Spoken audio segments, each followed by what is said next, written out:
suatu keadaan kehilangan fungsi pendengaran yang mengakibatkan seorang tidak dapat mendengar dengan baik. Oke, jadi sebelum kita membahas lebih jauh tentang gangguan pendengaran, kita bahas dulu tentang suara atau bunyi yang mana ini sangat berkaitan dengan sistem pendengaran. Jadi suara atau bunyi itu adalah suatu kesan yang ditimbulkan oleh satu sumber suara yang bentuk bunyi itu kalau kita lihat sebenarnya berbentuk gelombang yang dinamakan gelombang longitudinal seperti itu. Jadi seperti ini. Sekarang saya berbicara di depan dan kita semua dapat mendengar suara suara saya dari katakanlah di sini salon yang berperan sebagai sumber suara. Speaker. Salon. Ya, speaker sama ya, speaker. Jadi ketika saya berbicara dan terus berbicara seperti ini, otomatis speaker yang berperan sebagai sumber suara akan menghasilkan getaran yang berbentuk gelombang-gelombang yang tadi saya bilang gelombang longitudinal. Jadi gelombang longitudinal itu bentuknya mungkin teman-teman pernah lihat penari balet itu yang membawa tali yang biasa dibawa di saat perform itu. Kalau diputar-putar kan dia berbentuk lingkaran yang memanjang gitu ya. Bisa membayangkan nggak? Ya bisa. Jadi seperti itulah bentuk dari gelombang longitudinal yang termasuk gelombang suara. Seseorang dikatakan dapat mempunyai fungsi pendengaran dengan baik apabila gelombang-gelombang dari getaran hasil dari sumber suara tadi dapat sampai ke membran timpani atau gelombang telinga yang berperan sebagai penangkap suara.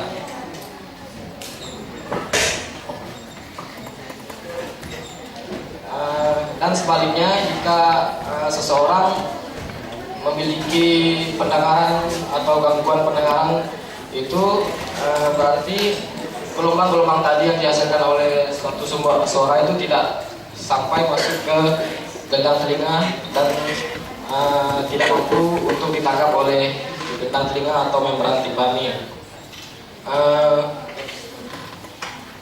Ini adalah beberapa faktor yang mengakibatkan seseorang itu mengalami suatu gangguan pendengaran ya. Ada dibagi dua gangguan pendengaran ini. Yang pertama itu adalah gangguan pendengaran pada telinga luar dan telinga tengah. Jadi untuk gangguan di telinga luar dan telinga tengah ini biasanya disebut dengan tuli hantar atau tuli penghantar karena terjadi gelombang yang dihasilkan oleh suatu sumber suara itu tidak mampu masuk sampai ke membran timpani karena mungkin adanya benjolan di sekitar telinga luar atau telinga tengah.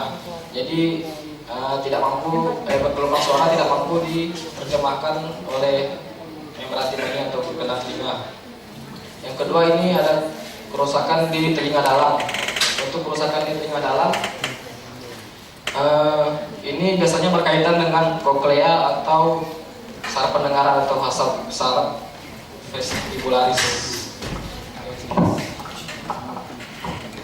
Ini tanda gejala orang mengalami gangguan pendengaran, yaitu kita lihat di situ ada perubahan persepsi kata, responnya tidak sesuai dengan percakapan, berkurangnya pendengaran secara perlahan, suara-suara terdengar seperti bergumam, kemudian sulit mendengar pembicaraan dan bila intensitas suara ditinggikan akan timbul rasa nyeri. Seseorang yang dikatakan memiliki gangguan pendengaran apabila pada saat pengkajian tidak saat pengkajian juga ya, mungkin dia terdapat minimal tiga dari tanda-tanda seperti ini.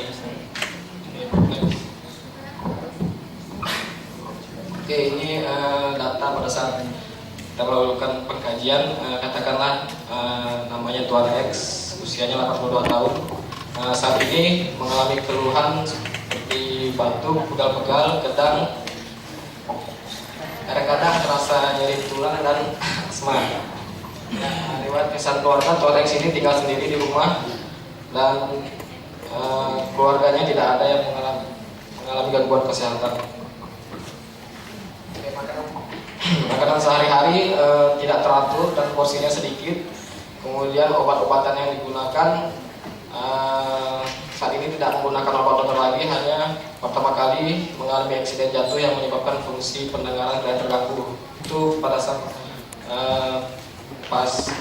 lansia ini menggunakan obat dokter, obat dari dokter. Yang tanpa resep dokter, ini bisa kita lihat klien membeli obat di warung pada saat batuknya kambuh, dan obatnya itu diminum 3 kali sehari 2 sebelum makan. Pemeriksaan fisik. Pada keadaan umum nyeri itu ada di skala 4. Kemudian personal hygiene-nya lansia ini hidup bersih ya. Kemudian sistem sensori tes pendengaran menggunakan potala hasilnya negatif. Penglihatan klien masih bisa membaca dengan normal tanpa menggunakan kacamata. Kemudian pengecap mulutnya bersih, tidak menggunakan gigi palsu dan masih bisa membedakan rasa. Sistem pernapasan, saluran napas breathing, kemudian data sistem kardiovaskular darah normal 120/80, nadi 63 kali per menit, normal juga. Kemudian sistem saraf pusat kesadarannya komposmetis, orientasi waktu masih baik, orientasi orang juga masih baik.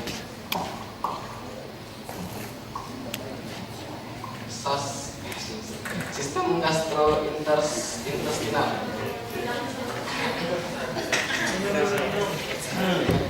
Nafsu makan kurang baik, tergantung selera. Tadi juga udah dijelaskan di depan kalau makanannya itu tidak teratur dengan porsi yang sedikit. BAB-nya tergantung asupan makanan dan kadang tipisnya hanya berupa tetes-tetesan. Sistem muskuloskeletal, gerakannya terbatas. Klien saat ini memakai tongkat untuk berpindah karena 5 tahun yang lalu klien itu dan tidak sadarkan diri. Kemudian kemampuan aktivitas daily ADL.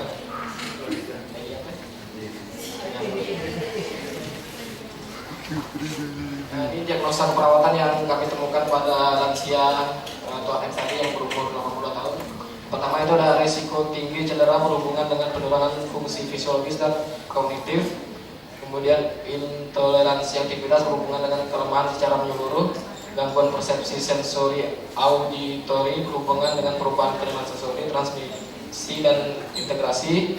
Kemudian kerusakan komunikasi verbal berhubungan dengan perubahan penurunan sistem saraf. Nah, ini adalah harus intervensinya. Untuk diagnosa pertama yaitu gangguan persepsi sensori itu NOC-nya itu pasien dapat menunjukkan kemampuan kognitif. Kemudian pasien dapat mengidentifikasi sendiri orang, tempat dan waktu. NIC-nya memantau tingkat kesadaran pasien, identifikasikan faktor yang berpengaruh terhadap gangguan persepsi sensori, tingkatkan jumlah stimulus untuk mencapai tingkat sensori yang sesuai. Diagnosa yang kedua, kerusakan komunikasi verbal berhubungan dengan penurunan sistem sensori auditori. Itu NOC-nya pasien dapat berkomunikasi dengan baik. NIC-nya kaji kemampuan berbicara, menulis, membaca dan memahami simbol. Anjurkan kunjungan keluarga secara lalu untuk memberikan stimulasi sebagai komunikasi. Oke, diagnosa yang ketiga, risiko tinggi cedera. Itu NOC-nya pasien diharapkan bebas dari risiko cedera dengan tidak memperlihatkan tanda cedera fisik. Intervensi atau NIC-nya kaji status mental fisik, perhatikan tindakan kewaspadaan, kemudian singkirkan atau lepaskan alat yang dapat membahayakan pasien, hindari tugas-tugas yang membahayakan. Ini yang diagnosa terakhir, intoleransi aktivitas berhubungan dengan kelemahan secara menyeluruh. NOC-nya pasien akan mengidentifikasi aktivitas atau situasi menimbulkan kecemasan yang berfungsi pada intoleransi aktivitas. Kedua, pasien dapat menampilkan aktivitas kehidupan sehari-hari. NAC mengkaji respon emosi, sosial, spiritual terhadap aktivitas. kemudian evaluasi motivasi dan keinginan pasien untuk meningkatkan aktivitas, dan terakhir hindari menjadwalkan aktivitas selama periode istirahat. Oke, ini tahap evaluasi ya, dan tahap terakhir dari proses perawatan. Pertama itu kemampuan kognitif klien, kemampuan komunikasi, tanda-tanda cedera, dan aktivitas klien. Oke, sekian teman presentasi dari kelompok 8.